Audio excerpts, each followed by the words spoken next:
Welcome to DC2B Revolution, helping chiropractic students think big in order to live large. I'm your host, Noah Volz, and today I'm here with Dr. Devin Vrana. She has traveled around the world to speak to the chiropractic community, to serve through chiropractic service. And in doing that, she's been awarded a lot of amazing awards. The KCA Young Doctor of the Year Award, Wichita's 40 Under 40 Award.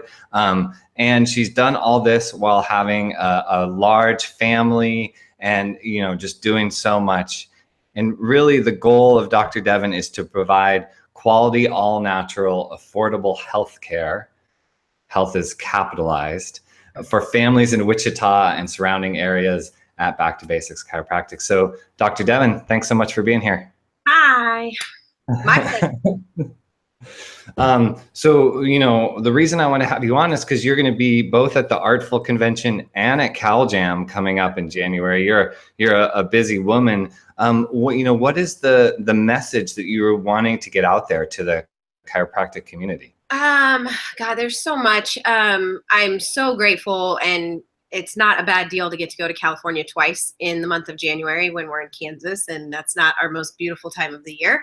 So I'm super excited. They're very, very different events. The Artful, Brett is just, he's a unique character that is bringing a very special thing to chiropractic that's been coming for a while, and he is just all fire. It's so cool. I can't wait.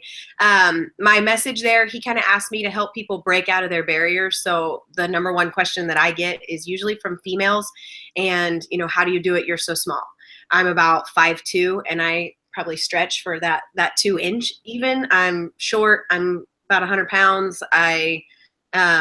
People look at me and I'm not maybe what you expect to see, in a chiropractor. So Brett said, in your artistic delivery of the adjustment, has that ever stopped you? And the answer is only when I put that limit on myself. So he asked me to come to help people break out of their own barriers, whatever they are.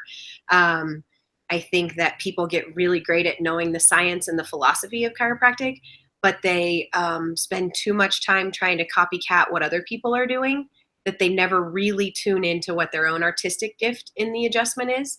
And that's the tone that I want to bring. So how to get to know yourself and using that strength to find your own artistic expression of the adjustment. Yeah, I think that's extremely valuable. I mean, I know for myself, I'm in clinic right now. I've got about 10 months to graduate.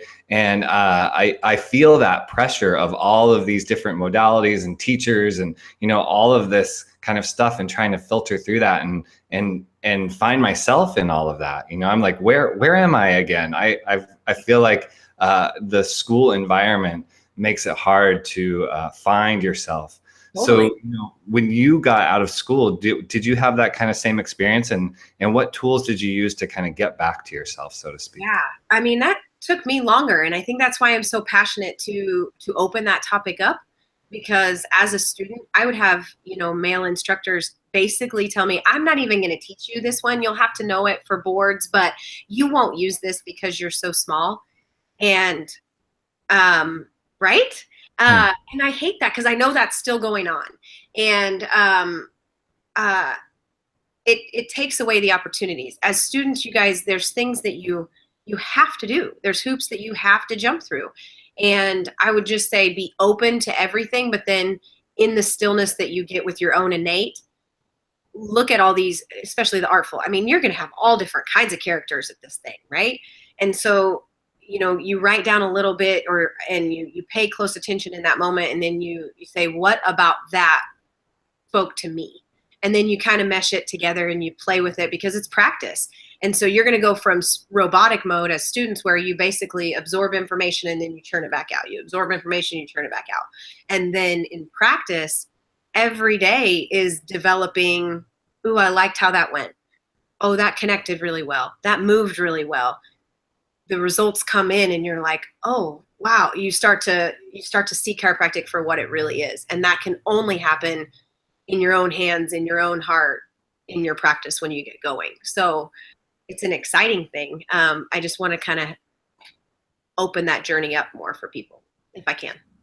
Yeah, and I really like how you put that because it really speaks to how, in chiropractic school, there's kind of this expectation that's put on us of things that we have to do. And, we kind of get into this mold of doing things this very specific way. But, also what you're saying is that there's 1,001 ways to do this. Yeah. And Yeah. really, we all each have an opportunity to kind of find that unique way that really speaks to us. And that's beautiful that you have this ability and this capacity to help people kind of find their own authenticity. So, what from your life experience has really, kind of allowed you to help people get that window into something that they may not see on the surface? Mainly my mom, probably. In her own work, she was so cool and authentic, and she was in domestic violence work, but there was no one like her. And it was because she never tried to be like anybody else. And I think growing up watching that was something that I naturally adopted. And in chiropractic, I think that even in our leadership, more people are trying to get followers than create more leaders. Does that make sense? And I think that where chiropractic will really supercharge is if we all figure out who we are and how we can deliver this thing better.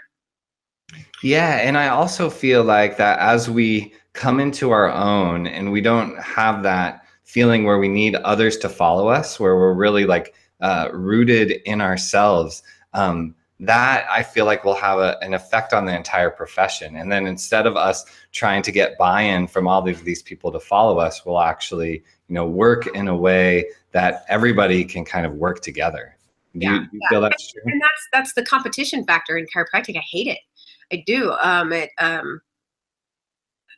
It's we are constantly kind of saying I'm right. No, I'm right. No, I mean, if all you have to do is go on Facebook and look at some of the threads, and yeah, no competition in chiropractic. That would be one. I think that would be the most beautiful thing that could happen to our profession, is that we promoted authenticity instead of shut it down, and allowed people to be who they are. Yeah, I mean, I'm really in agreement. It seems like I feel like we've been competing with medical professionals for a long time, and there's just seems to be something about the profession where we feel like we're owed something. We need to constantly compete, and what I appreciated about the perspective you're taking is like, let's work together. Let's recognize that we are a diverse community. We're all different, and let's utilize the strength in that diversity instead of all the infighting.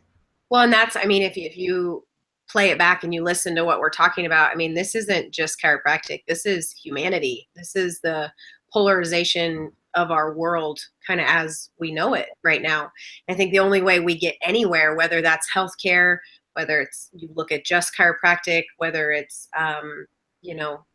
peace, is working together and kind of stopping some of the nonsense and making right and wrong and all of that. So Yeah, and as your office is kind of a microcosm of, the universe in a way, what are the things that you do in your office that kind of promote that idea that, you're working together with the individual, with the different people in your office? What's the tone that you set that kind of allows that larger concept to expand out to a broader audience?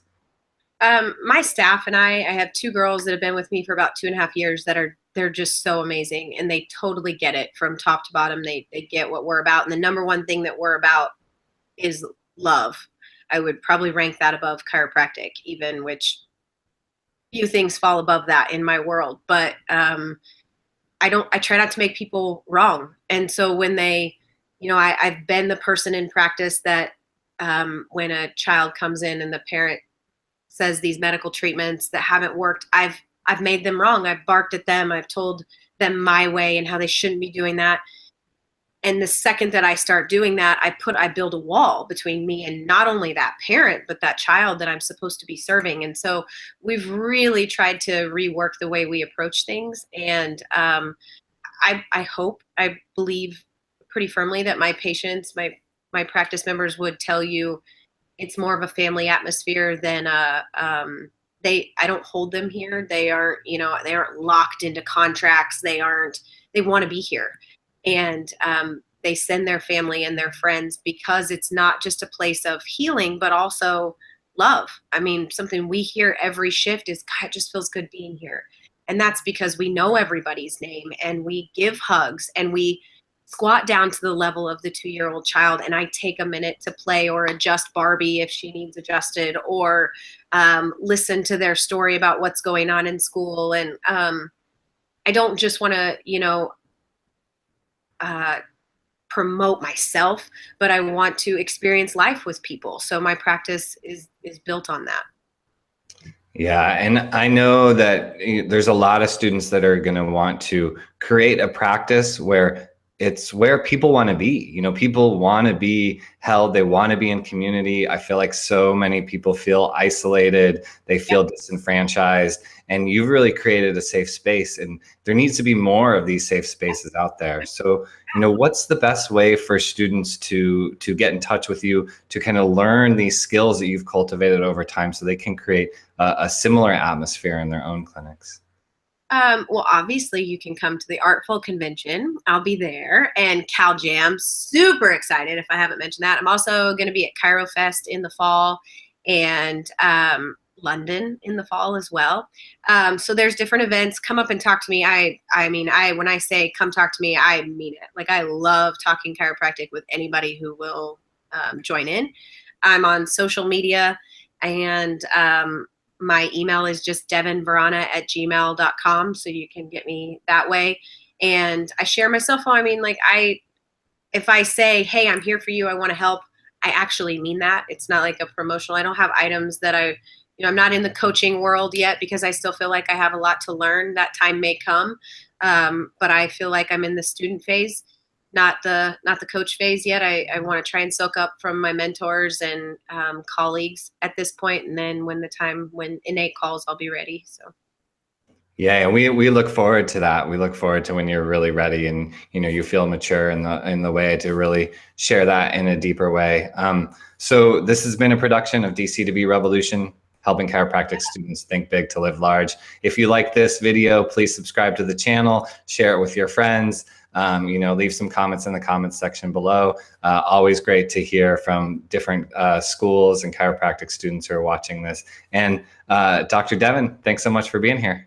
Merry Christmas, everybody. Yeah, Merry Christmas.